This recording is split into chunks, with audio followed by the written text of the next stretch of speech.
Mark, David's son.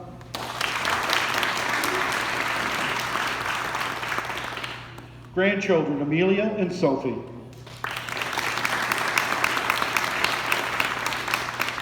Louise, daughter.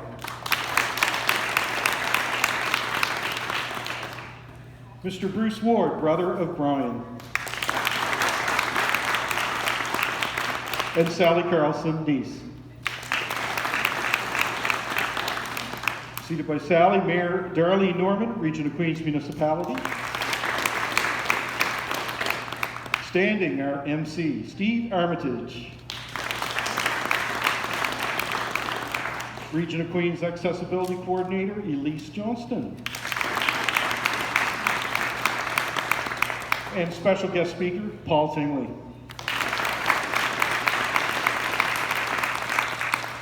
Sending along best wishes and congratulations today, Kim Maslin, MLA Queens, Laura Ward, who could not be with us, Duncan Crawford, Prince Edward Island, coach and mentor of Brian's, Walter Dan, quite a character, friend and fellow athlete of both Brian and David, and Ken McCauley, friend. I would like to now ask Mr. Paul Tingley to come to the mic. Paul, a proud Nova Scotian, has been a participant in 5 Paralympic Games, bringing home gold for Canada in sailing in 2008 during the Beijing Paralympic Games. In 2022, Paul was inducted into the Nova Scotia Sport Hall of Fame. Paul?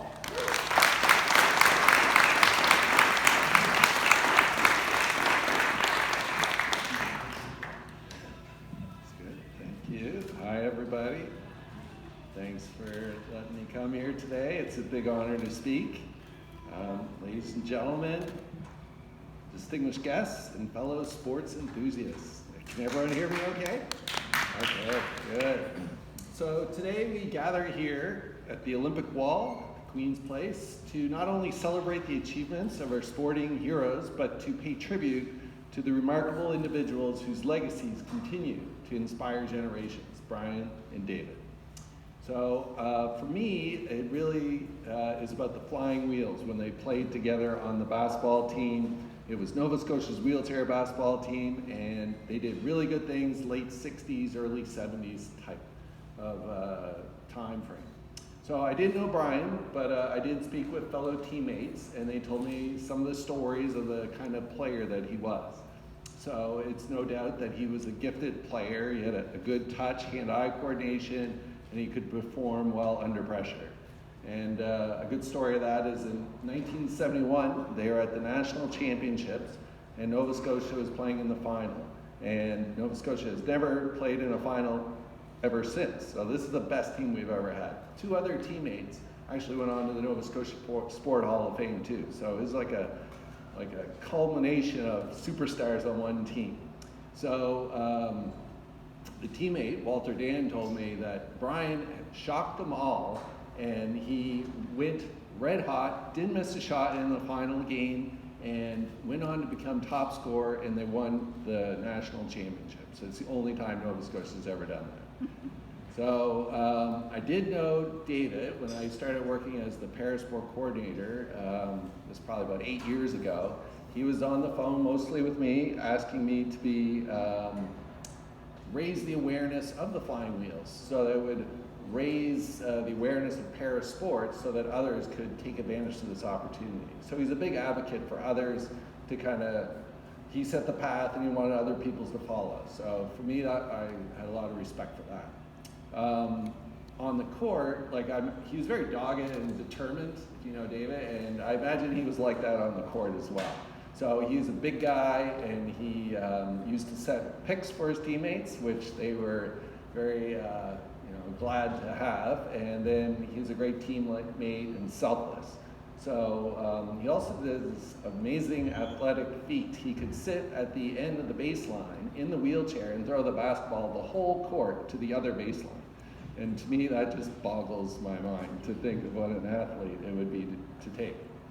So from the 70s of the flying wheels, when they used to push 50-pound wheelchairs that looked like, the courtesy chairs at the hospitals that you fold up, and they're playing basketball to today, where it's like 15 pounds on a wheelchair, it's customized to your body, and there's plenty more opportunities. There's a lot of growth in parasport.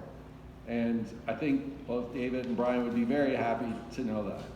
So what is the reason for the growth? Well, it's a very hard thing to measure, but it's in no small measure of the previous heroes like David and Brian who showed us the way. So persons with disability can have it tough sometimes.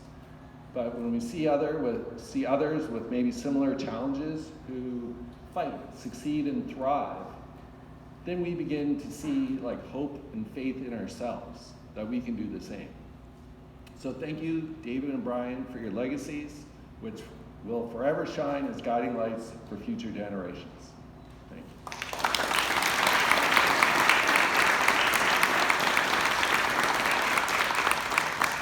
And now I'd like to call Darlene Norman, Mayor, Region of Queens Municipality.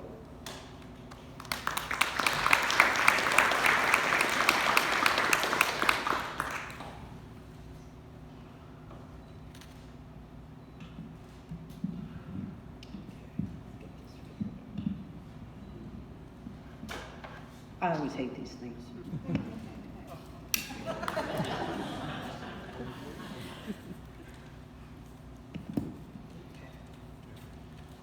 I think I'll just hold it.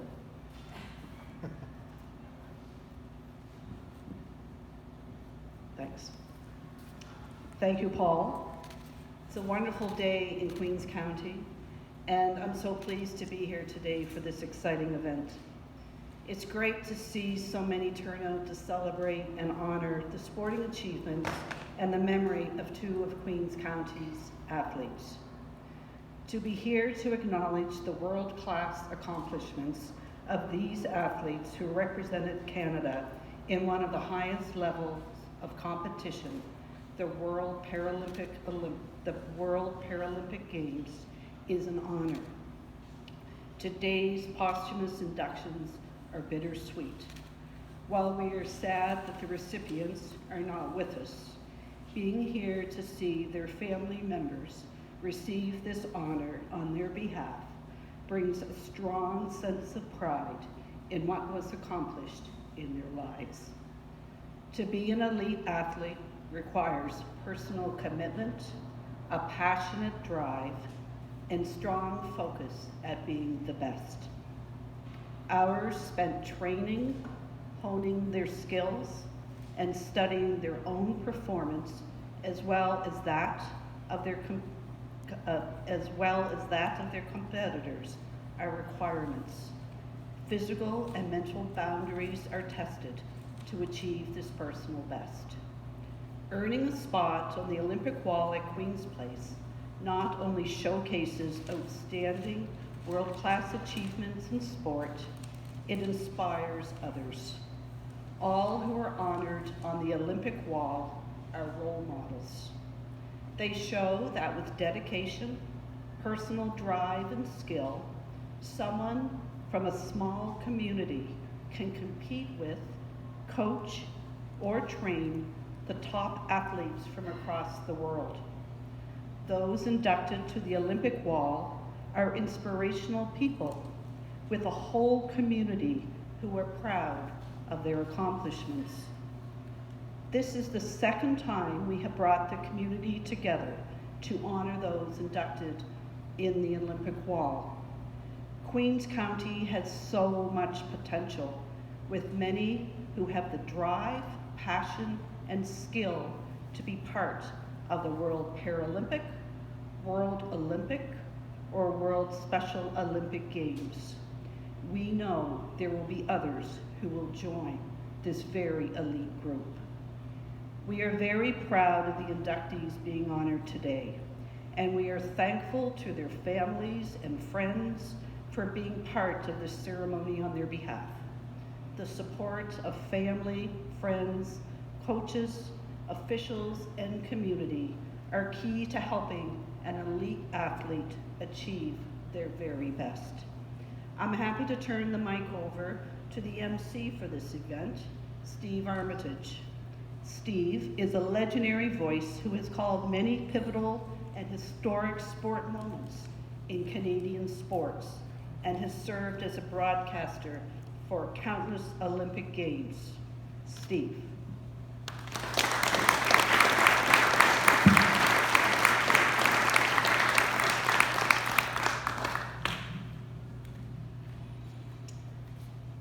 First of all, thank you for coming.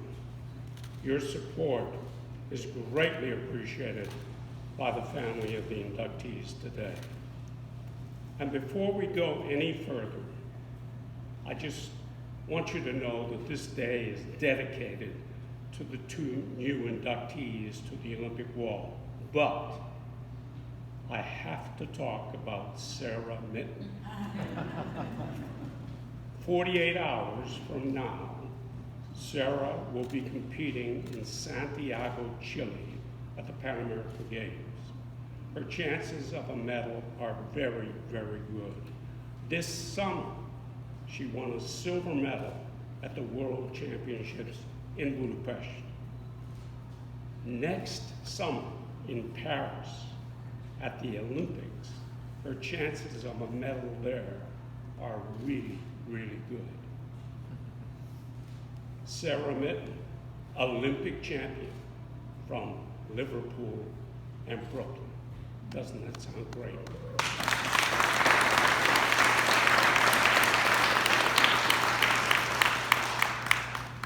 I spent the better part of 56 years covering sports for CBC around the world. And during that time, I got an opportunity to visit many, many sports Hall of Fames around the world.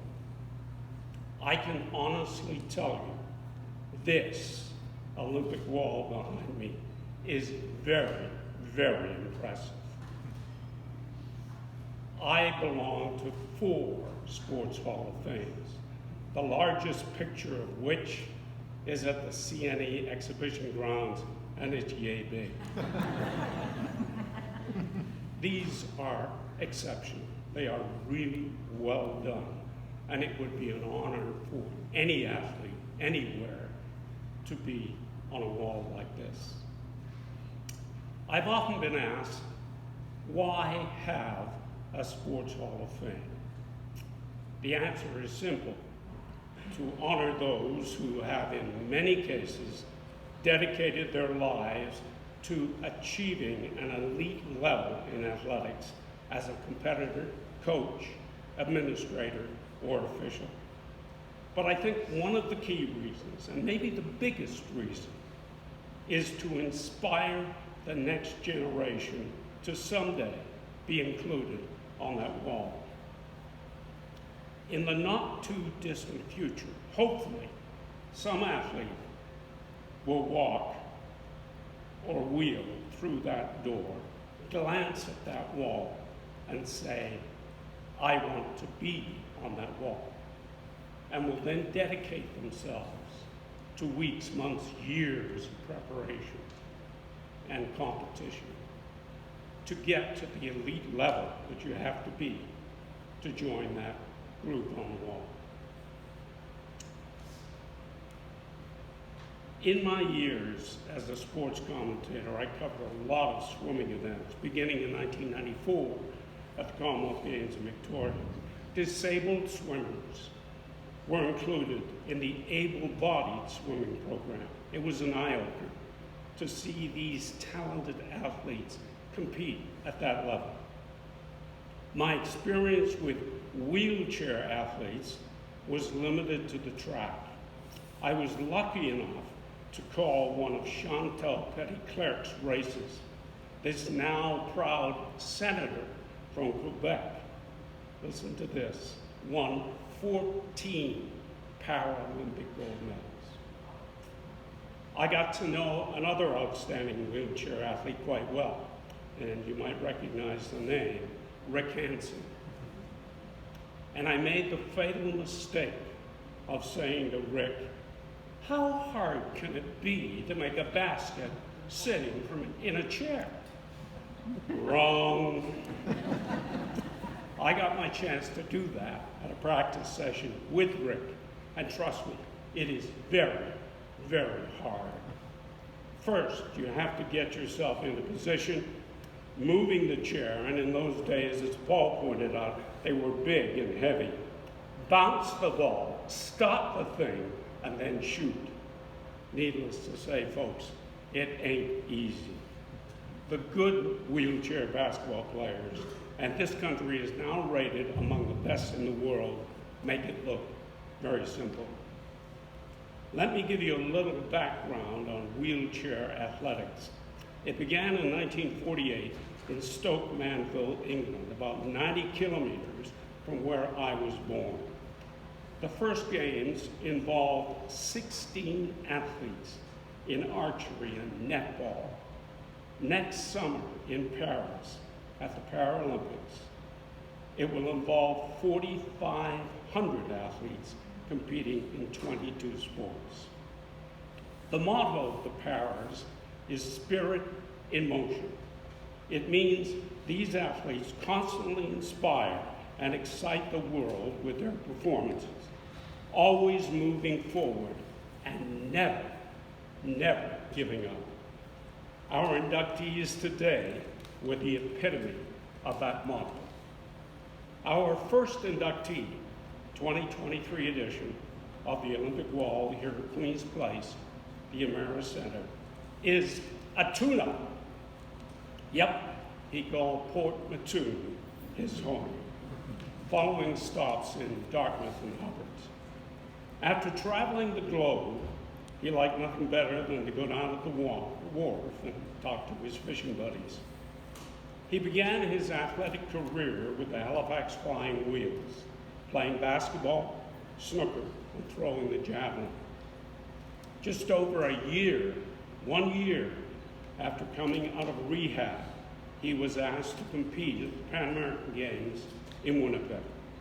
For a young athlete, that was a huge honor and maybe a major turning point in his life.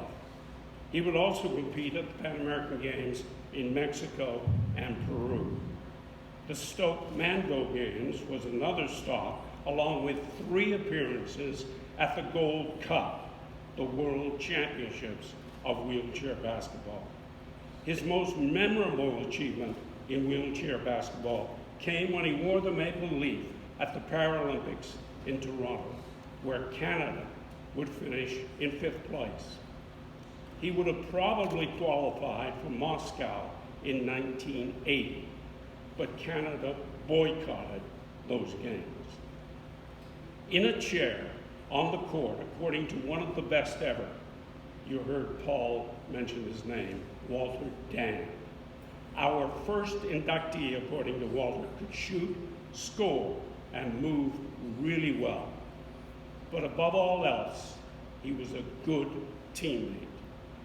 After representing his province and country for 14 years, and a shoulder injury forced him to retire. Like most good athletes, if he wasn't competitive, it was time to call it quits. And like many committed athletes, he started giving back as a coach and administrator. Our first inductee this afternoon was a fiercely proud Nova Scotian, and equally as proud of his Queens County roots. Taking his place on the Olympic wall, Dave Rudderham.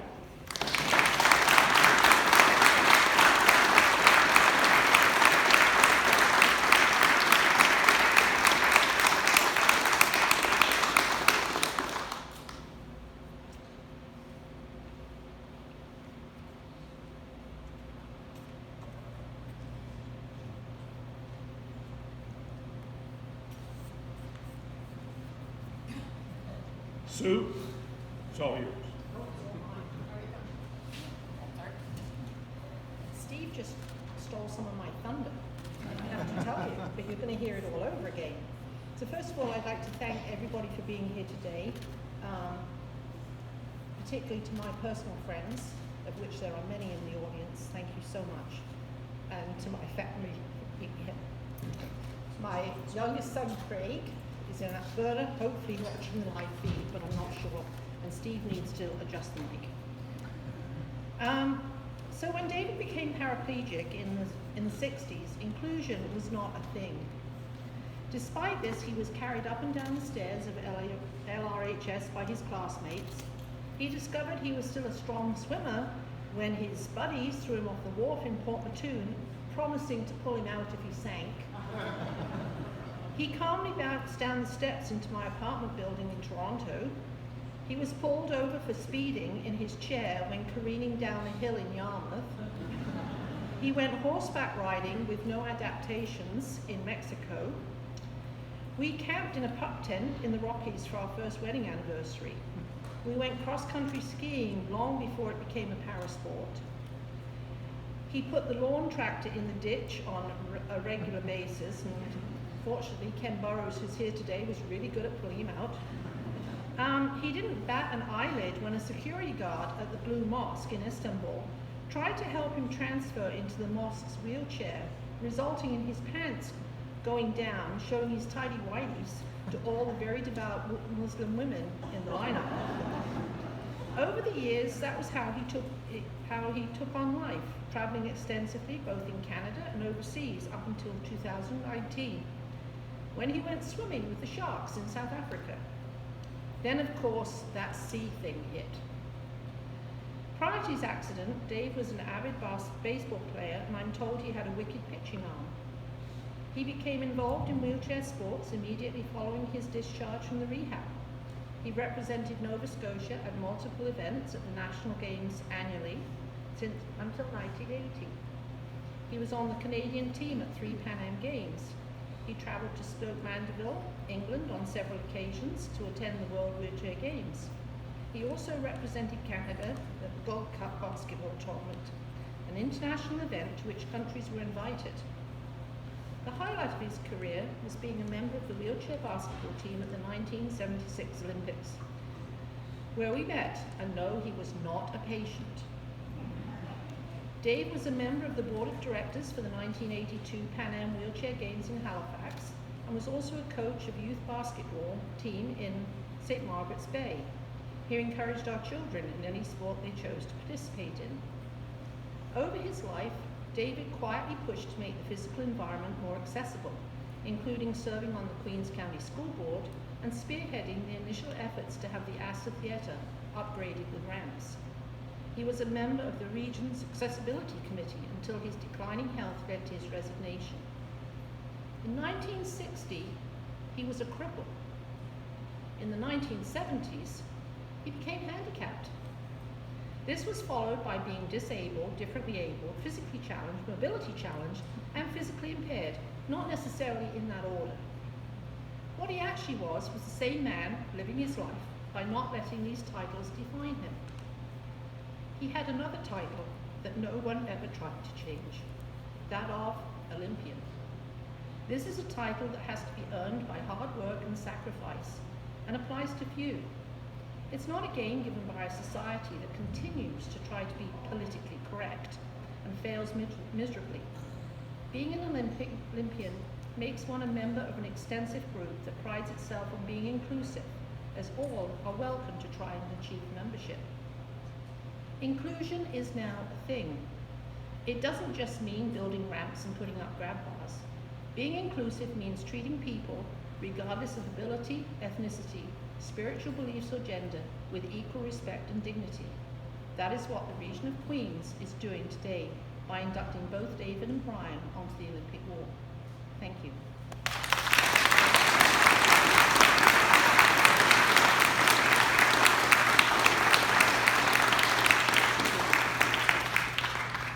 Thank you very much, Sue. You're right, I did indeed steal your thunder, but I'd like to call you up here now, along with the family, to do the honors and show us what is truly a remarkable picture of our newest inductee to the Olympic Walk. Sue and family, please.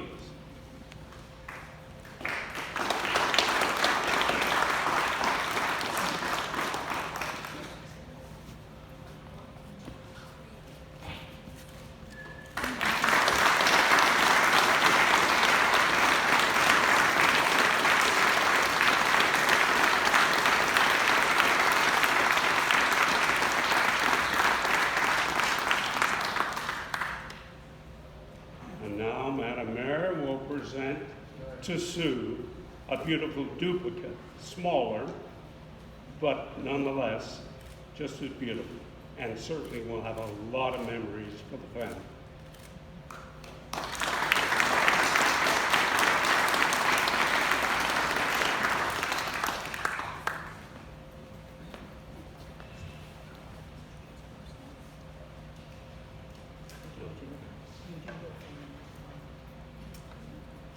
Our next inductee was a big man with a big heart and huge presence in two wheelchair sports, basketball and archery. No, I never did try shooting from a wheelchair, but I did cover archery at the Commonwealth Games in Brisbane, and I learned one thing. Pulling the string on the bow back to your ear is like trying to lift a curling stone. 34 pounds. Just imagine that. It is tough, and especially when you're sitting down. Our inductee fractured his spine while serving in the RCAF in Germany. He not only lost the use of his legs, but he was totally deaf. On the court one night, neither of those disabilities came into play.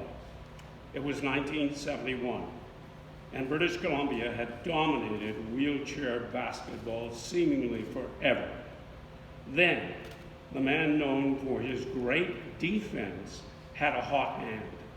He poured in 18 points that night, and Nova Scotia had its very first, and to this day, only national wheelchair title.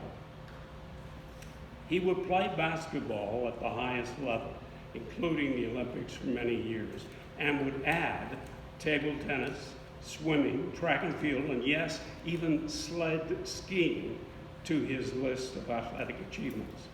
But it was archery where he shone the brightest.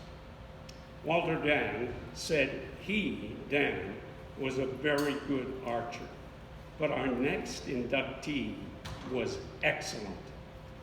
He would claim many, many national titles and complete the perfect medal hat trick at the Pan American Games, gold, silver, and bronze, and gold at the Stoke Mandeville Games. He would wear the red and white at the Paralympics in Germany, Korea, and Spain. He called archery both team and individual his favorite sport, because it put the emphasis on the individual and required so much strength and concentration, and he had terrific upper body strength. At one point, he said he got used to living life in a wheelchair. The hearing loss, that was a problem. During his active career, he enjoyed passing along his knowledge of archery, and there were many, many who took advantage of his willingness to teach. In '93, he was named Nova Scotia's Athlete of the Year for wheelchair sports. Today, he adds yet another honor to an impressive list. Would you please welcome to the Olympic Wall at Queen's Place, from Brooklyn in Queens County, Brian Ward.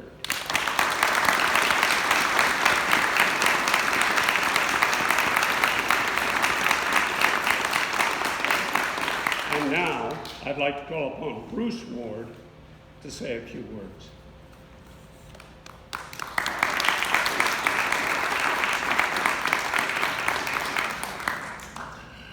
Good afternoon, and thank you very much. I'm very nervous about this, so hang in there. I've got 5 minutes to do this.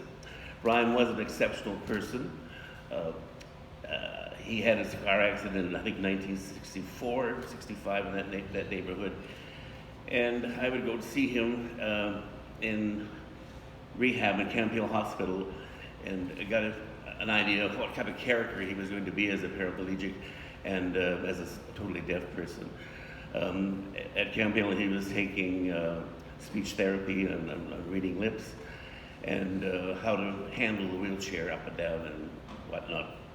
And just before Christmas, I went in to visit him, and the nurses were laughing in the hallway because the night before, they had caught Brian after 10 o'clock at night sneaking two paraplegic friends out to go across the street to the Lord Nelson for some beer. And Brian could do curb hopping, but the other two couldn't. And they said they looked out the window and it was slightly snowing. And he would get one across and come back and get his friends across. And they came home about 2 hours later feeling very, very good. So I think that was a sign nothing was going to get him down. Of course, from there, he went on to back to Liverpool when he got out of the rehab center and worked at a bookbinding place for a few months or so, but wanted to get him some training, so he ended up going to the Bullitt School in New York to learn courses in small machinery repair and watch repair, which he ended up doing very well. Back in Halifax, he got the job at the Bedford Institute of Oceanography in sonar, believe it or not, repairing sonar equipment for somebody who's completely deaf. And there he got into wheelchair sports, and the sports were everything. Got his own house, got a mortgage like the rest of us.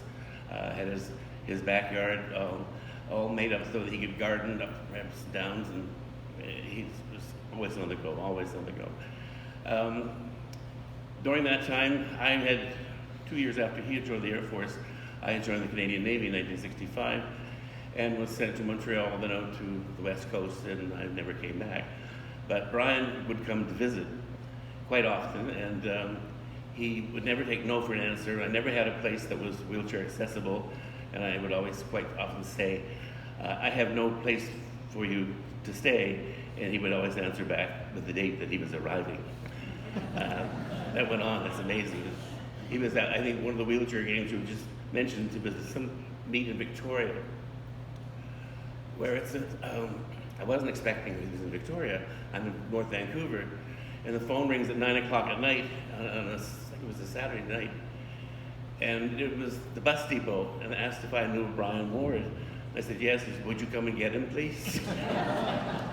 So he had gone in Victoria to he would rent special hand gears that he could rent cars with, and they didn't have any. And so we went down to the bus depot, taking the bus to come over and see me, whether I liked it or not. And the bus people said, no, we can't take you. You need an assistant, somebody to help you on and off. And we're not, our union, we don't do that type of thing. So he bought the ticket and he put the tag on his wheelchair, crawled off the wheelchair, crawled up the bus all by himself, and then yelled down, saying, can you put my wheelchair in a Milo, which they did. You have to consider he's completely deaf hearing, and he goes, all right, sir, I'm not. And when he said something, you'd do it. It's just how he was. And he went for an hour, then an hour and 40 minutes across, and ended up in Vancouver, and the bus depot phoned to get me. And again, I said I had no room. He managed to do that, and many different times that he would come and visit. We would go out, especially when I had to come back to Halifax to see him here, and we would go out to the odd pub or whatnot, and he knew where the best ones were. They would come out, the waiters would come out and take him down these stairs, I like the Irish pubs, because he learned to dance on his wheelchair going back and forth.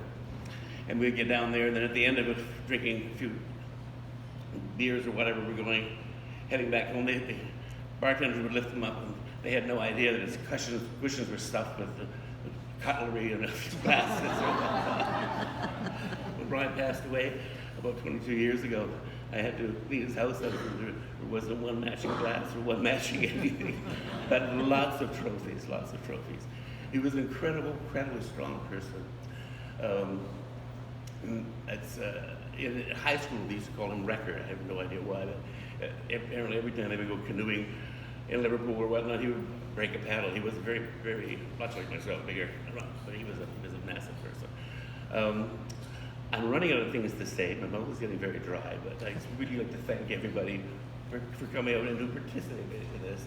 It's just brought a whole part of my life back to remember these things. Thank you very, very much.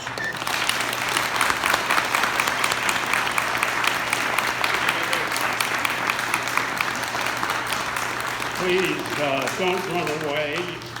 You have a job to do.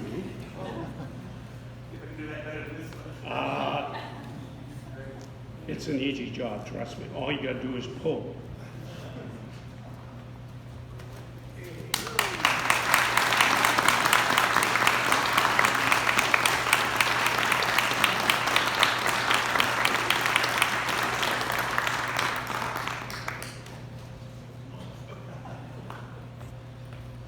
Before I ask our next speaker to come up, most of you are probably aware that both Brian and Dave left us far too soon.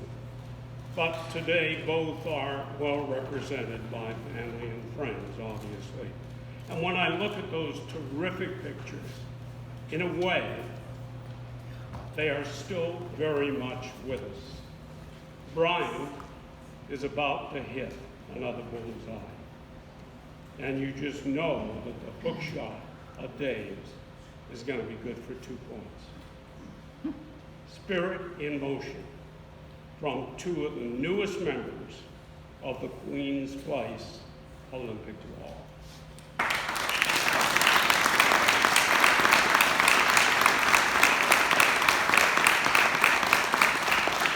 Elsie, the mic is all yours.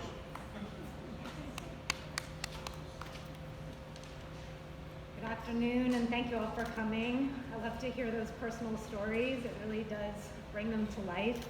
And as much as I wasn't able to meet Brian, I had the pleasure of working with Dave, learning from him as an advocate on the Accessibility Committee, and we're just glad that he gave his voice and we could keep working.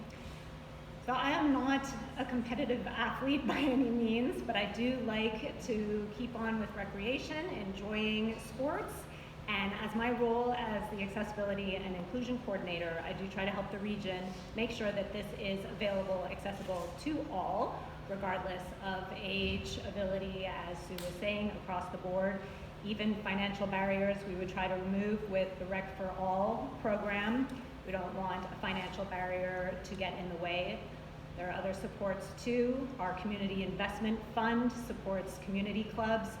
Everybody should know Stephanie Sereda at the back of the room here. She is the lead on that now and would help community sports groups. I see Canoe Club, I see Curling Club, I hope Archery Club is here too. Community Investment Fund has also supported bigger projects like the play park at the end there to keep kids active. We have this great new track project happening at the high school, on and on. So really, I do thank also the province that we have Rep. Paul here, leads the community accessibility grants, but we've also had grants from Rec Nova Scotia, facility improvement, and also from the Canadian level as well. So enough from me, just wrapping up, keep active. Maybe we can be inspired by our inductees to kind of up your game. So last words.